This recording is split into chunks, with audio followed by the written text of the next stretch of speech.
अच्छा, वीडियो बनाने से पहले मैं कुछ चीज़ क्लियर कर दूँ कि मेरे पास ऐसा कुछ ट्रिक नहीं है कि मैं ये ट्रिक बता दूँ और आप इस ट्रिक को फ़ॉलो करके 8 प्लस पॉइंटर अपने सेमेस्टर में बना लो। ऐसा कुछ भी ट्रिक नहीं है। हाँ, मैं बस एक तरीका बता सकता हूँ कि आप इस तरीके से फ़ॉलो कर सकते हैं जिससे आपको हेल्प मिलेगा 8 प्लस पॉइंटर बनाने में किसी भी सेमेस्टर में। तो मैं बस एक सजेस्ट कर सकता हूँ क्योंकि मैंने खुद उस चीज़ों को पढ़ा है, मुझे पता है कि किस चीज़ें में मैंने प्रॉब्लम फेस की है और क्या मैं पढ़ के उसको मैं एक अच्छे लेवल तक अपना पॉइंटर बना सकता हूँ। तो मैं बस एक आपको सजेशन दे सकता हूँ, फॉलो करना आपका काम है और आपका पॉइंटर आपके हाथ में है। तो आओ देखते हैं। देखो, कुछ चीज़ें हैं ना जो पहले आपको ध्यान देनी है। अच्छा, वो चीज़ें क्या हैं कि हमारे पास उस सेमेस्टर में जिस सेमेस्टर में हम पढ़ रहे हैं, मतलब मान लो हम उस सेमेस्टर में क्या पढ़ रहे हैं, फर्स्ट सेमेस्टर मान लो हमारे पास है फर्स्ट सेमेस्टर।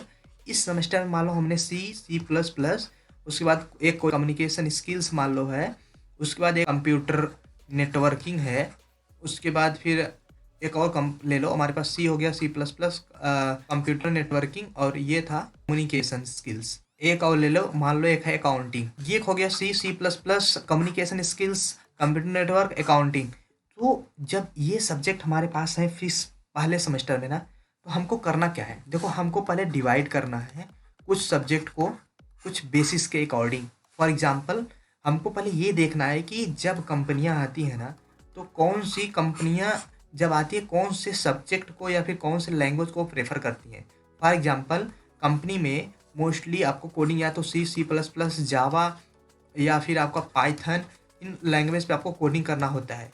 तो अगर जिस सेमेस्टर में इन सारे लैंग्वेज में कोई लैंग्वेज हो ना, उसको पहले एक अलग प्रायोरिटी बना लो। फॉर एग्जांपल, इसमें जैसे हमारे पास सी और सी प्लस प्लस था, तो हमने सी और सी प्लस प्लस रख लिया, पहला एक इससे मैंने कॉलम बना लिया। उसके बाद फिर हम देखें क्या कि एक है कम्युनिकेशन स्किल्स, तो कम्युनिकेशन स्किल्स का एक अलग कॉलम बना दो, यहाँ लिख दो कम्युनिकेशन स्किल्स, सी एस लिख दिया तो समझ लेना कम्युनिकेशन स्किल्स ही है।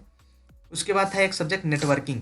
तो देखो, नेटवर्किंग जो कंपनी है, सॉरी, नेटवर्किंग जो सब्जेक्ट है ना, ये मोस्टली बहुत सारी कंपनियां पूछती हैं। तो हम देखो यहाँ पे एक बना दिए अपना कॉलम जिसमें लिख दिया नेटवर्किंग।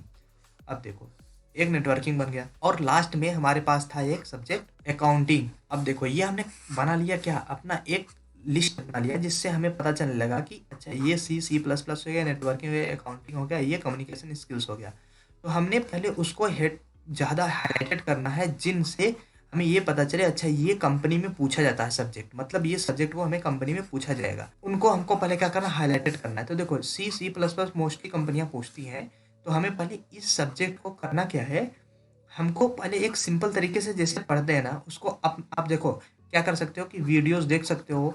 कुछ कुछ लोगों को वीडियोस नहीं समझ में आता, वो क्या होता है कि बुक से पढ़ते हैं, तो आप बुक भी प्रेफर कर सकते हैं। या फिर देखो, मेरा मोस्ट प्रोबेबली तरीका, अब मैं किस तरीके से फॉलो किया था मैं अपना बता रहा हूँ, लेकिन सबका एक अलग अलग तरीका होता है पढ़ने का। तो जो मैं बता रहा हूँ ऐसे जरूरी नहीं कि आपके लिए भी वही सही हो, लेकिन हो सकता है कि जो मैं बता रहा हूँ वही आपके लिए सही हो, ये भी हो सकता है। तो आप देख लीजिएगा उस हिसाब से। मैं क्या करता था कि मान लो मुझे या सी प्लस प्लस लैंग्वेज पढ़ना होता था, तो मैं पहले वीडियोस देखता था। वीडियोस देखने के बाद मुझे क्या होता था, एक बेसिक अंडरस्टैंडिंग हो जाता था कि अच्छा ये ऐसे काम कर रहा है। उसके बाद मैं क्या करता था, जावा टी पॉइंट, इस तरीके से जो जावा टी पॉइंट है, उसके बाद जी एफ जी है, वहाँ से जाके टॉपिक वाइज सबको पढ़ता था और टॉपिक वाइज कोडिंग करता था। तो मुझे क्या होता था कि जब मैंने वीडियोस में एक बार पढ़ा होता था तो ये चीज़ें हमको बहुत अच्छे तरीके से समझ में आती थी टेक्स्ट में जो लिखा है, तो हम उसका एक नोट्स बना लेते थे। अच्छा, एक चीज़ और है ना, कुछ भी हो जाए, चाहे कोई भी सब्जेक्ट हो ना, अपना नोट्स 100% बनाना। तो मान लो ये क्या है ना, आपका ये एक रामबाण है, ये रामबाण है भैया, समझ लेना। नोट्स क्या होता है ना कि अगर जो जो भी किसी भी सर आप पढ़ाते हैं किसी भी एनआईटी में जब पढ़ते हैं ना, तो जब नोट्स बनाते हैं क्या होता है ना, जब सेमेस्टर नज़दीक होता है, हमेशा तो हम पढ़ते हैं नहीं, जब सेमेस्टर नज़दीक होता है, इस 7 दिन बचता है, 8 दिन बचता है, तो हम लोग पढ़ाई शुरू करते हैं। उस टाइम पढ़ के हमें 8 भी पॉइंटर प्लस भी लाना है। तो भैया ऐसे नहीं होगा बिना नोट्स बना के आगे 8 पॉइंट प्लस ला लें। हाँ, होते हैं कुछ स्टूडेंट जो कि ब्रिलियंट होते हैं, वो बस क्लासरूम अटेंड करके 8 पॉइंटर प्लस ला सकते हैं, लेकिन हम लोगों का स्टैंडर्ड जो है वो ऐसा नहीं है। हम लोगों का स्टैंडर्ड क्या है कि हमें नोट्स बना के उसको रिवीजन करना होता है, तब हम उसको अपना कर सकते हैं। तो फर्स्ट रिकमेंडेशन ये होगा कि जो भी पढ़ा रहे हैं ना उसका नोट्स जरूर बनाना। तो देखो, मैं ये बता रहा था कि ये जो सी और सी प्लस प्लस कंपनियां पूछती हैं ना, तो इसको हाई प्रायोरिटी दो। हाई प्रायोरिटी का मतलब देखो, हमको तो पॉइंटर बनाना ही 8 प्लस पॉइंटर बनाना ही है, प्लस हाई इसको प्रायोरिटी देने का मतलब ये है कि अगर हम जब सेमेस्टर में पढ़ रहे हैं ना, उस टाइम हमको एक प्रेशर है सेमेस्टर का, उस टाइम अगर हम थोड़ा-सा और प्रेशर लगा के इसको थोड़ा-सा हाई लेवल तक पढ़ लेना, तो हमारा उस लेवल का तैयारी होगा जिस लेवल का ये कंपनी पूछती है। अगर कुछ चीज़ें छूट जाएँगी, तो फाइनल जब हम तैयारी करेंगे फुल टाइम के लिए, तो उस टाइम हम ये चीज़ें कवर कर सकते हैं दोबारा। ये बड़ी अच्छी बात कही आप। उसके बाद जैसे मान लो हमारे पास क्या है, एक नेटवर्किंग है। नेटवर्किंग क्या है कि एक ऐसा सब्जेक्ट है, ये बहुत सारी कंपनियां पूछती हैं, तो आप इसको ट्राई भी करना अपने हिसाब से कि कुछ थोड़ा एक्स्ट्रा लेवल का पढ़ना, मतलब इसको प्रायोरिटी थोड़ा अच्छा देना एज कम्पेयर टू ये जो कम्युनिकेशन स्किल्स है। अब देखो एक अकाउंटिंग सब्जेक्ट आ गया, तो अकाउंटिंग सब्जेक्ट में क्या करना कि वही चीज़ पढ़ना जो आपको 8 पॉइंटर प्लस ला दे। 8 पॉइंटर अगर आपका प्लस आ रहा है उन चीज़ों को पढ़ने का, बहुत ज़्यादा पढ़ने की बात ही नहीं है इसका। इसको आपको यूज़ भी नहीं करना है, जो कम्युनिकेशन स्किल्स जैसे है, इसका एग्ज़ाम जब होगा, तो एग्ज़ाम लेकर आप बताओ इसमें बहुत अच्छा कर भी लोगे। सोचो इसमें आप क्या 10 घंटा बस कम्युनिकेशन स्किल्स लेकर पढ़ रहे हो, तो क्या मतलब उसका बताओ? कुछ ही मतलब नहीं है ना। हमारे कंपनी जो आएगी वो तो ये चीज़ें पूछेंगी, ये चीज़ें पूछेंगी, सी++ पूछेंगी, उसके बाद डेटा स्ट्रक्चर पूछेंगी, ये सब चीज़ें पूछेंगी, नेटवर्किंग पूछेंगी, ऑपरेटिंग सिस्टम पूछेंगी, ये सब पूछेंगी ना। जो चीज़ें पूछ रही हैं हम उसको उस पे ज़्यादा टाइम दें। तो आओ हम कुछ पॉइंट रखते हैं जिससे आपको क्लियर होगा कि हम कौन सी चीज़ों को फॉलो करके एक अच्छे लेवल तक का पॉइंटर बना सकते हैं। देखो, पहला पॉइंटर है ना, जो पहला पॉइंट है, आपको नोट्स बनाना है। और ये मैं कितना दे रहा हूँ कि 100% आपको नोट्स बनाना है, बनाना है। इतना मैं इसको दे रहा हूँ प्रेफ़रेंस किसी भी नोट्स बनाने के लिए। किस सब्जेक्ट बनाना है, जो भी सब्जेक्ट है सारे सब्जेक्ट का बनाओ, लेकिन उन सब्जेक्ट पर थोड़ा सा ज़्यादा ध्यान देना जो कि कंपनी पूछती है, उन सब्जेक्ट को थोड़ा ज़्यादा ध्यान देना। नोट्स बनाना है ना। दूसरी चीज़ क्या करना है, जैसे एक चीज़ कभी मत करना। देखो मैं क्या बता रहा हूँ, जैसे मान लो एक टीचर आया ना, वो क्या पढ़ाया आपको, पढ़ाया क्या, सी लैंग्वेज का बेसिक स्टार्ट किया कि डेटा टाइप क्या होता है। उसके बाद फिर डेटा टाइप में आपको बेसिक बेसिक चीज़ें बताई कि सी लैंग्वेज का किसने डेवलप किया था, सी लैंग्वेज से हम लोग क्या क्या बना सकते हैं, सी लैंग्वेज में कौन कौन से सॉफ्टवेयर डेवलप हो चुके हैं, मतलब एक basic level of understanding teacher ने बता के गया। मैं क्या हाँ करता था कि ये चीज़ें न पढ़ के मैं एक बुक लेता था, और बुक में मैं अपने नॉलेज बढ़ाने के लिए बहुत सारी चीज़ें पढ़ने की कोशिश करता था। इससे क्या होता था, जो टीचर हमारा पढ़ाया था वो हमारा छूट जाता था, और मैं कुछ अलग ही चीज़ पढ़ डालता था। लेकिन जब एग्ज़ाम होता था, जो टीचर पढ़ाया होता था उसके अकॉर्डिंग वो क्वेश्चन देता था, और मैं कुछ और पढ़ के बैठा था। तो ये गलती तुम लोग भी मत करना। हाँ, लेकिन बुक पढ़ना बहुत ही अच्छी चीज़ है, लेकिन ऐसा तब करना जब ये जो सर पढ़ाए ना उनको कवर कर लेना पहले, तब बुक में आप जा सकते हैं। लेकिन वो सर का छोड़ के मत जाना। तो पहला चीज़ ये हो गया, दूसरा चीज़ ये हो गया। अच्छा, तीसरा चीज़ मैं क्या इसमें ऐड करना चाहूँगा, जैसे देखो सर का एक पैटर्न होता है ना, किसी भी सर का एक पैटर्न होता है कि उस पैटर्न का एग्ज़ाम हमेशा वो कराते हैं अपने पैटर्न का। अब अपने सीनियर से डायरेक्ट आप लोग बात कर सकते हैं, बात करके उनसे पूछ सकते हैं कि सर आप इन इन ये जो सर है ना, इन सर का जो एग्ज़ाम हुआ है उनका आप क्वेश्चन पेपर हमें दे दीजिए। उस क्वेश्चन पेपर को आप देख के ना एक आइडिया आपको मिल जाएगा कि इस क्वेश्चन पेपर का एक पैटर्न क्या फॉलो किए हैं, मतलब किस लेवल की कोडिंग पूछ रहे हैं या फिर किस लेवल का क्वेश्चन उनका पूछ जा रहा है इनके सब्जेक्ट में, वो फॉलो कर सकते हो। और ये केवल पर्टिकुलर एक सर के लिए मत करना, सारे सर के लिए करना। क्यों? क्योंकि कुछ सर का ऐसा होता है ना कि वो अपने पैटर्न को हमेशा फॉलो करते हैं, उसी पैटर्न में क्वेश्चन देते हैं, और कुछ का हमेशा वेरिएंट चेंज करते रहते हैं।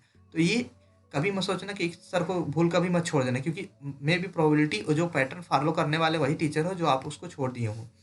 तो उन चीज़ों को फॉलो कर लेना ज़रूर। तो ये पहला पॉइंट हो गया, दूसरा हो गया, तीसरा हो गया। देखो चौथा पॉइंट क्या है, जैसे हम लोग गलती क्या करते हैं, देखो हम लोग गलती ये करते हैं कि पूरे जब 5 दिन क्लास चल जाता है ना, तो लास्ट के जो सैटरडे संडे के लिए हम लोग छोड़ते हैं कि हम लोग चलो सैटरडे संडे को पढ़ेंगे। तो ये सबसे बड़ी गलती है। मैं बता रहा हूँ, अगर आपको अच्छी कंपनी में जाना है, ये आदत आप सुधार लो।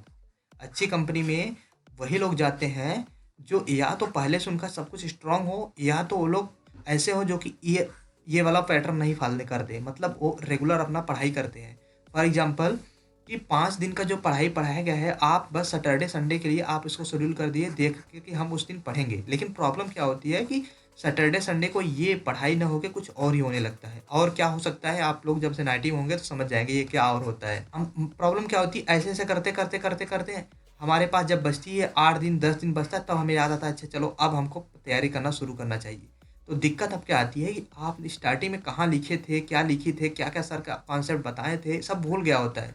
आप कितना भी रिवीजन कर लो, कितना भी पढ़ लो 8 दिन में 100% आप उतना सही नहीं कर पाओगे। मेबी आपका 7 पॉइंटर बन जाए, वो भी बहुत बड़ी बात है। तो ये पैटर्न कभी मत फॉलो करना। अच्छी चीज़ क्या है इसका, 4 पॉइंटर में अच्छा चीज़ क्या है, 4 पॉइंट में जो है अच्छा चीज़ क्या है कि मान लो 5 दिन पढ़ा है ना, आप ऐसे अपना शेड्यूल करो जो पहला दिन पढ़ा है ना उसको पहले दिन ही फिनिश करो। पहले दिन ट्राई करो फिनिश हो जाए। ये बस पॉइंटर बहुत मायने नहीं रखता, सबसे ज़्यादा मायने रखता है कि आप कोडिंग। तो अगर आप पहले जो सर पढ़ा है उसको क्लियर करके ज़्यादा से ज़्यादा टाइम किस में देना है, कोडिंग में। तो अभी मैं बात कर रहा था किस पे, पॉइंटर को मेंटेन करने का। तो मैंने 4 पॉइंट रखा है पेन पॉइंटर को मेंटेन करने का। तो मोस्ट प्रोबेबली अगर आप ये फॉलो करेंगे तो आपका 8+ पॉइंटर बन जाएगा, क्योंकि मैं भी ऐसे फॉलो किया था और मोस्ट प्रोबेबली मेरा भी ठीक ठाक बन गया था। तो ऐसे इस तरीके से मैंने फॉलो किया था। लेकिन मैं ये ऐसा नहीं बोल रहा कि जो मैंने फॉलो किया है वो आप ही फॉलो करें। हो सकता है किसी का कि हाँ आप 5 दिन पढ़ ले रहे हो और सैटरडे संडे को बस पढ़ के 5 दिन पढ़ा हुआ जो है उस दिन रिवीजन करके आप नोट्स बना के समझ ले रहे हैं, तो ये भी ठीक है, कोई दिक्कत नहीं है। मैं उनके लिए बोल रहा हूँ जो अपना एक अच्छा तरीका शेड्यूल नहीं कर पा रहे हैं, तो कुछ भी इस तरीके से नहीं कर पा रहे हैं, तो भाई मेरा ही तरीका अपना लो ना। तो कहीं से भी कुछ भी आपका फ़ायदा हो तो अच्छी बात है ना। मैं देखो एक चीज़ और इसमें ऐड करना चाहूँगा। वो चीज़ें क्या है कि जैसे क्या होता है ना, कंपनियाँ कुछ होती हैं जो फ्रंट एंड डेवलपर को हायर करती हैं, कुछ लोग बैक एंड डेवलपर को हायर करती है, कुछ लोग डेटा एनालिसिस्ट को हायर करती है, डेटा साइंटिस्ट को हायर करती है। तो देखो क्या होता है ना प्रॉब्लम, जो एनआईटी है ना, कुछ मतलब सबके नहीं, मैं एनआईटी त्रिची में तो सब सब्जेक्ट ऐसे मिल जाएंगे, सब आपको टच मिल जाएगा। डेटा साइंटिस्ट के लिए भी आपको मिल जाएगा टच, बैक एंड के लिए, फ्रंट एंड के लिए, सबका आपका टच मिल जाएगा। एनआईटी त्रिची में पढ़ा हूँ, मुझे पता है। लेकिन मैं सब एनआईटी में नहीं बता रहा, कुछ एनआईटी में भी ऐसा है ना कि वो लोग डेटा साइंटिस्ट पे बात ही नहीं करते, मतलब डेटा साइंटिस्ट का कोई सब्जेक्ट ही नहीं है वहाँ पे, या फिर वो लोग फ्रंट एंड में कुछ ऐसा सब्जेक्ट नहीं है। तो जहाँ पे ये सब चीज़ें नहीं है ना, अगर आपका इंटरेस्ट है कि हम फ्रंट एंड में काम करना चाहते हैं, तो आप HTML, CSS, जावा स्क्रिप्ट, इन सब चीज़ों पे ना आप अलग से टाइम दे के इसको एक्सप्लोर करिए। क्यों? क्योंकि जो कंपनी होंगी ना, अगर वो इन चीज़ों के फ्रंट एंड डेवलपर के लिए हायरिंग के लिए आएंगी, तो आपके अंदर वो देखेंगी, वो नहीं देखेंगे कि आपको ये सब्जेक्ट पढ़ाया गया है कि नहीं पढ़ाया गया है। उनसे इससे मतलब ही नहीं है। वो चेक करेंगे आपको ये चीज़ें आती है कि नहीं, अगर आती है तो लेकर जाएंगे, नहीं आती है तो नहीं ले जाएंगी। हालांकि आपको ये पढ़ाया गया है कि नहीं पढ़ाया गया इससे कोई मतलब नहीं है उनको। अब अगर फॉर एग्जांपल अगर डेटा साइंटिस्ट लिए कंपनी आ रही है और आपके यहाँ डेटा साइंटिस्ट का कोई सब्जेक्ट ही नहीं है, कुछ भी नहीं चलता, तो ये कभी मत सोचना कि वो कंपनी आपको लेकर जाएंगी। हालांकि अगर लेकर चलेगी तो आपका नसीब ही अच्छा है कि लेकर गई, लेकिन मोस्ट प्रोबेबली वो नहीं ले जाएंगी। लेकर किसको जाएंगे? जिसको डेटा साइंटिस्ट का थोड़ा नॉलेज होगा, मतलब जिसको मशीन लर्निंग आती होगी, जिसको स्टैटिक्स आता होगा।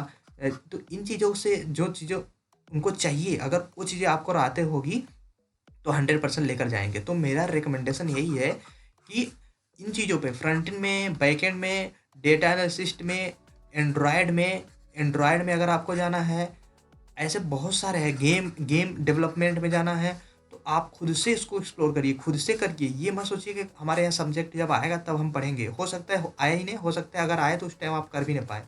तो ट्राई करना जिसमें आपका थोड़ा सा इंटरेस्ट हो। ये भगवान क्या जुल्म है।